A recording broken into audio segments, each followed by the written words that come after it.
Welcome to Unthinkment Circle. This is Professor David Boji, and we're going to talk about what's true storytelling fabulation. Comes from the word fabula. So we're interested in how can we get to be true storytellers using fabulation. So I'm a true storytelling fabulator. A fabulator is one who writes, studies, and recites fables and frequently often professionally. The story is a fabula that is ordered in a particular way depending upon your interest, your ideology. Fabulation is derived from the Latin fabula, and it means story.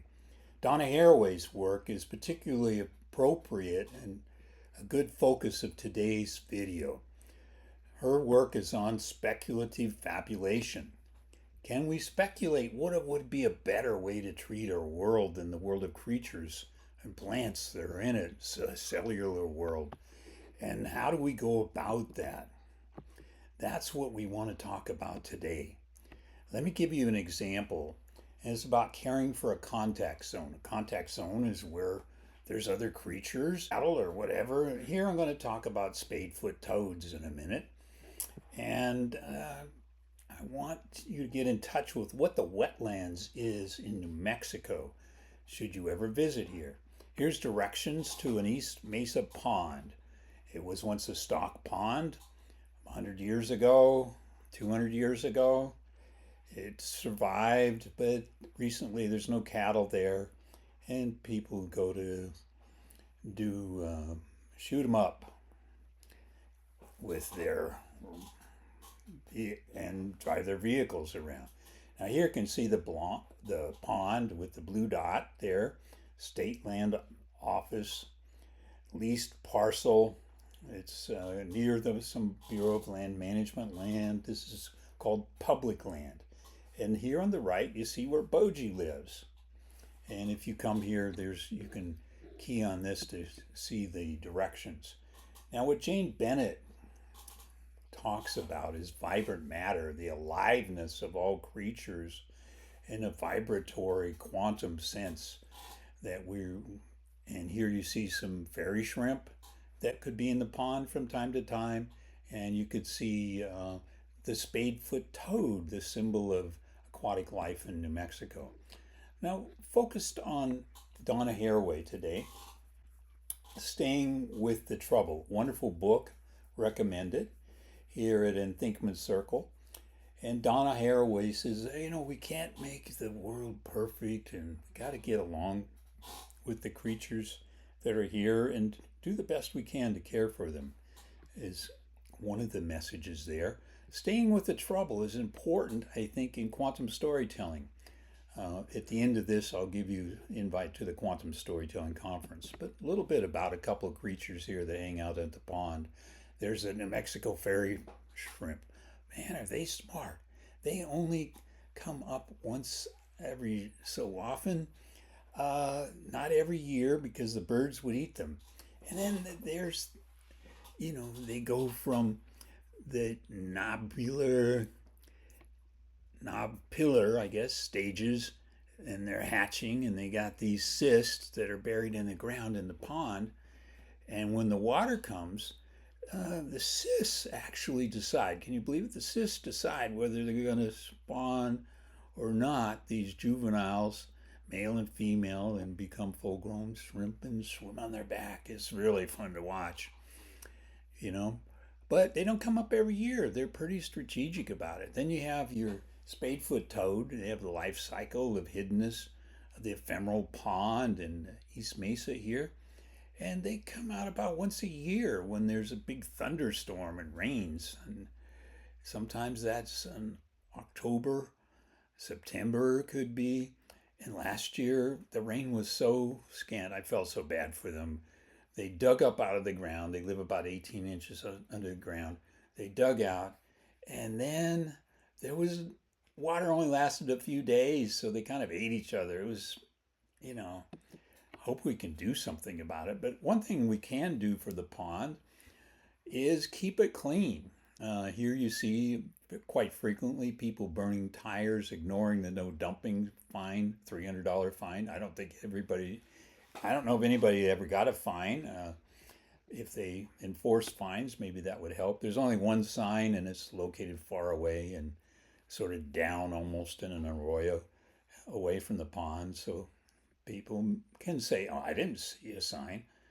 But staying with the trouble, I've gone in many times and cleaned this stuff up and put it in the back of my pickup truck, and only to get to the dumpster here on my property and find my truck's on fire.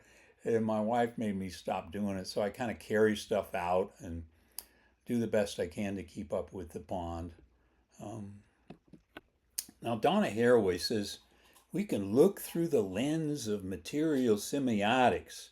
Now, what is material semiotics? Well, semiotics is about signs, all kinds of signs. Everything around us is a sign. The material semiotics, the interplay between physical, biological, social system, and meaning. So we form meaning from these signs. And we can explore how signs structure material reality, impacting creature history. Now, obviously, people are ignoring the sign about no dumping. But some of my neighbors are pretty good about it. They would never dump in the desert. But some people are driving across town and dumping for free. And I understand people are poor and they don't want to pay the $4 fee to go to the transfer station and dump legally.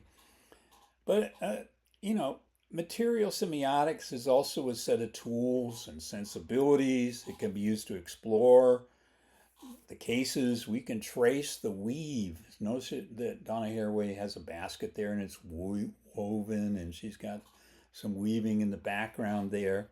So trace the weave because we're all interconnected, right? And I think that's what she's attempting to tell us.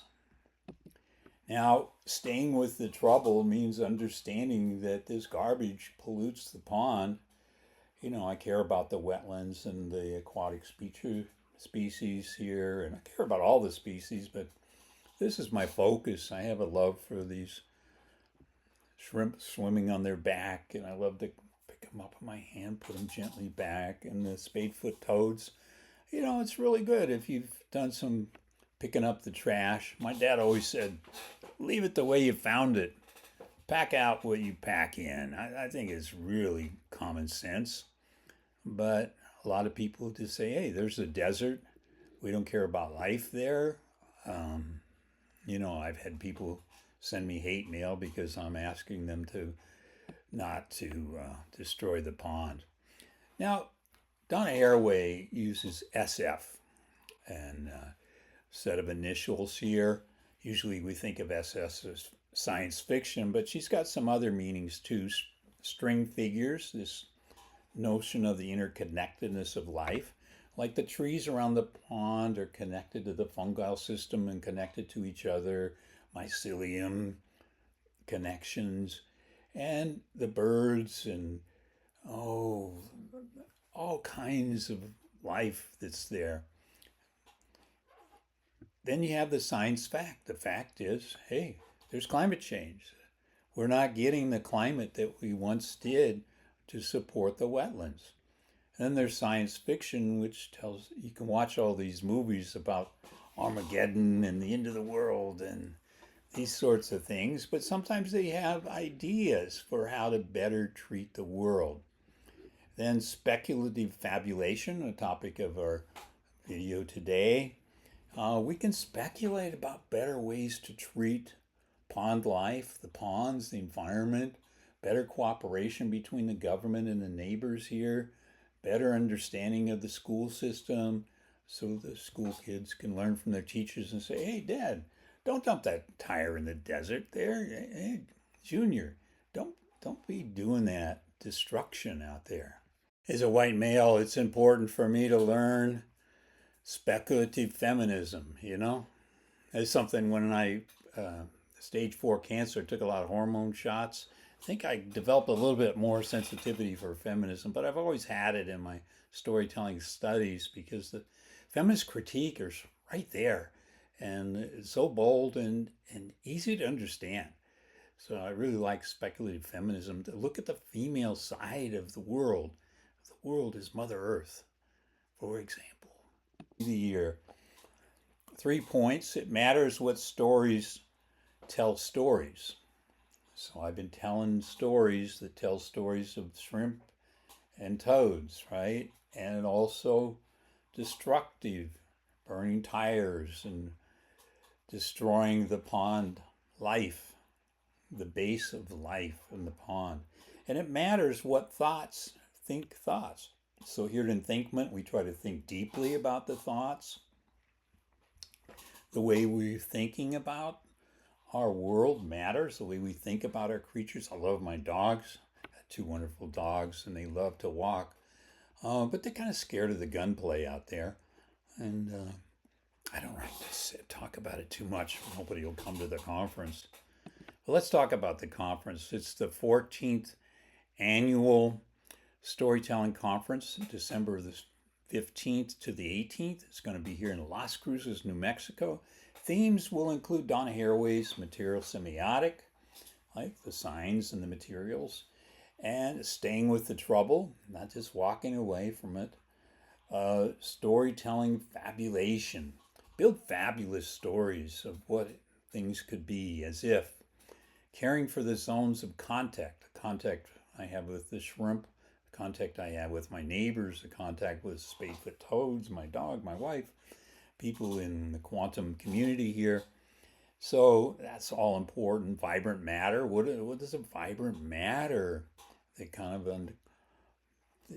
that we can look at the signs around us.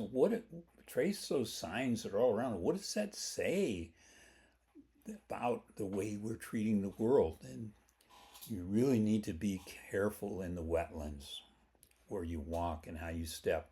And we have agential realism by Karen Barad. We have space-time mattering. We're not about quantum woo-woo at the Quantum Storytelling Conference. We base our stuff in people who are pretty much grounded in material semiotics and caring for zones and vibrant mattering and agential realism, etc. The cost, $150 in person. You get your coffee, maybe a meal or two. $50 in person if you're a student or retiree. $150 is for the working folks. $50 if you're going to not come at all, but Zoom in. And we'll facilitate some conversation on Zoom, and you'll see some of the speaking going on at the in-person events.